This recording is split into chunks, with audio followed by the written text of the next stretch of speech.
ان شاء الله النهارده هنعمل البرجر البيتي. عايزه اوريكم النتيجه. طعمه حلو قوي، وعايزه اقول لكم ريحته كمان جميله جدا.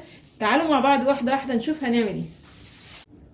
هنسمي الله وهنجمع المكونات مع بعضها. معايا هنا نص كيلو فراخ مخليه صدور او اوراق، 3 معالق كبار بقسماط مطحون،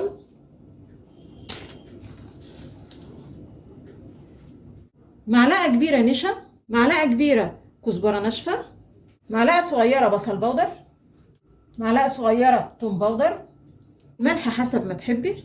هاخد المكونات دي كلها بقى وهفرمها كويس قوي في الكبه. عجينه البرجر جاهزه. جبت هنا بقى المكبس، فرشت عليه كيس تلاجة، وهاخد جزء من العجينه كده احط عليها الطرف التاني، وهضغط كده لحد ما املى المكبس يعني. وده شكل قرص البرجر اهو. طبعا مش لازم تعمليه بمكبس، ممكن بطبق صغير او ممكن بغطا برطمان، يعني اي حاجة تستخدميها هيطلع معاكي النتيجة ان شاء الله زي الفل. نص كيلو الفراخ المخلية، يعني عملنا منه 8 اقراص برجر، والقرص ما شاء الله كبير.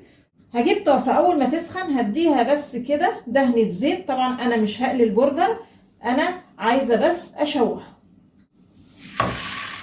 اول ما الاقي البرجر كده اجي احركه في الطاسه الاقيه ماشي معايا كده، يبقى كده استوى، وهقلبه الناحيه التانيه.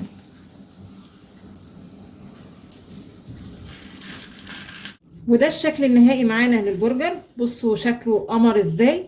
يا رب النهارده الطريقه تكون عجبتكم، ولو عجبكم الفيديو فضلا الاشتراك في القناه.